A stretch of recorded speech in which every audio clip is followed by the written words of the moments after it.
a different manner what it means to be a man in full. That is, in the philosophical sense, rather than simply as somebody who is successful in society. Thomas Wolfe uses Epictetus as a kind of philosophical substructure of a novel about morality and mores in a contemporary American city. Epictetus lives, in other words. In his discourses, Epictetus teaches his students in the dialogical style called the diatribe.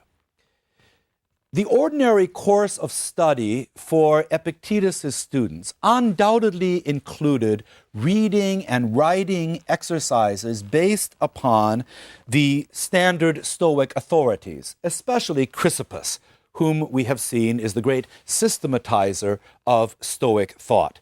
And so they were obliged to learn the theory of the three great divisions of Stoic thought: logic, physics, and ethics. The diatribes are not those formal presentations. They resemble seminar sessions rather than lectures. In fact, some of them resemble conversations. And this is because the diatribe has a lively dialogical style that includes certain standard features. The diatribe, for example, always has an imaginary interlocutor. It's different from Plato's dialogues or Cicero's dialogues or Diocrisism's dialogues, in which there are genuinely two characters talking, even though one author is writing their lines. In the diatribe, it is an imaginary interlocutor. Epictetus does all the talking, but he inhabits several characters often and gives voice to them, so they represent different positions. It's a very vivid form of teaching in which he often personifies his own students, saying the words that he suspects they're thinking and then responding to them. The diatribe style also is full of rhetorical questions to which frequently abrupt answers are given, even expletives: by no means, why do you think that? And the citation of authorities, usually the poets, most often Homer, and also the use of traditional sources, both the words and the examples of previous philosophers. And as we know in the Stoic Cynic tradition, this is going to be, above all, Socrates, Diogenes, and Cleanthes. Now, a sense of this diatribal style and of Epictetus' typical concerns can be gained from two of his discourses, which I would like to share with you now. The first is in Book 2, Discourse 17. He says, "Give me but one young man who has come to school with this purpose in view," namely to really become a philosopher, "who has become an athlete in this activity, saying, 'As for me, let everything else go. I am satisfied if I am free to live untrammeled and untroubled, to hold up my neck in the face of facts as a free man, and to look up to heaven as a friend of God, without fear of what may possibly happen. Let one of you show me one such person, so that I can say to him, Enter, young man, into your own, for it is your destiny to adorn philosophy. Yours are these possessions, yours are these books, yours are these discourses.'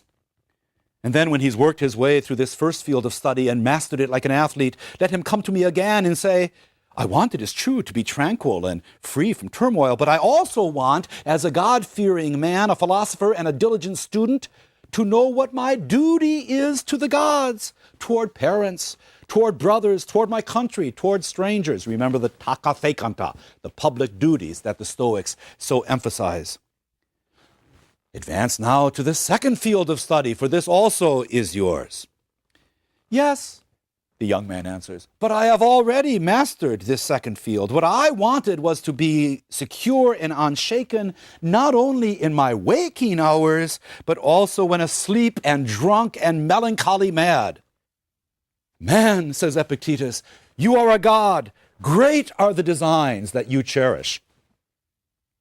"No, that's not the way it goes.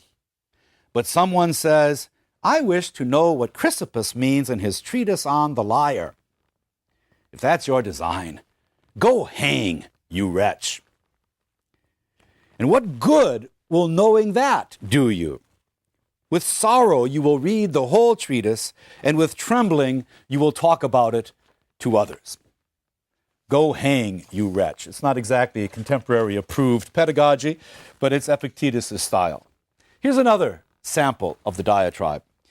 If a man hears somebody singing badly, he doesn't say, that's the way musicians sing, but rather, that fellow's no musician.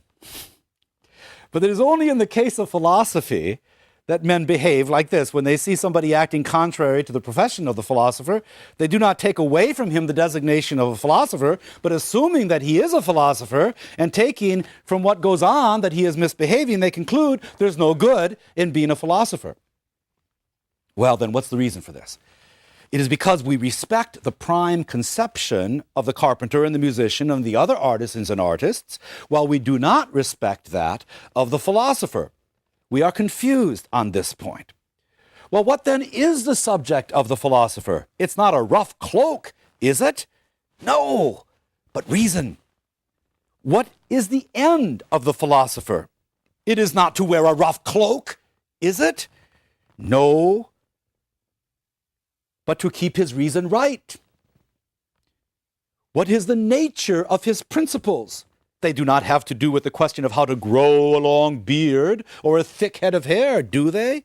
Nay, rather, as Zeno says, to understand the elements of reason, what the nature of each one is, and how they are fitted together, and all the consequences of these facts.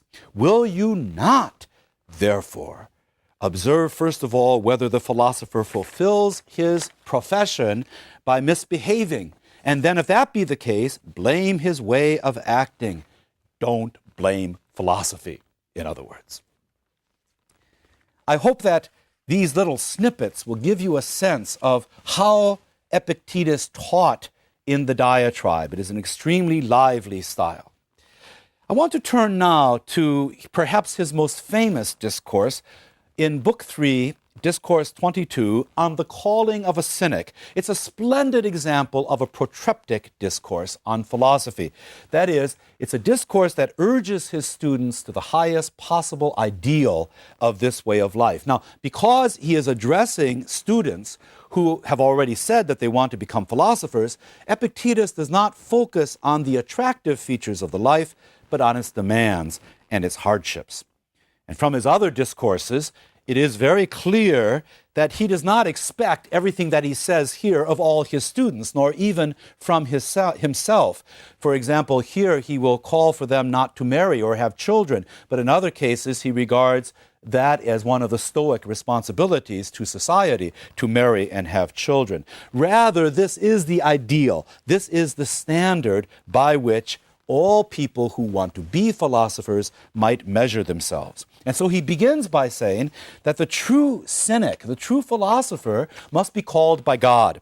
He says, the man who lays his hand to so great a matter as this, without God, is hateful to God, and his wish means nothing else than disgracing himself in public. For in a well-ordered household, no one comes along and says to himself, I ought to be manager of this house. So it also goes, he says, in this great city, the world. For here also there is a lord of the mansion who assigns each and everything its place. So it is God who chooses you to be this kind of cynic philosopher. You don't take it upon yourself. It's a dangerous occupation because the philosopher must rely upon his self-respect, his own integrity. In everything that pertains to yourself directly, he says, you must change completely from your present practices and must cease to blame either God or man. You must utterly wipe out desire and must turn your aversion toward the things which lie within the province of the moral purpose. And these only. You must feel no anger, no rage, no envy, no pity. No wench must look good to you, no petty reputation, no boy favorite, no little sweet cake. For this you have to know. other men have the protection of their walls and their houses and darkness.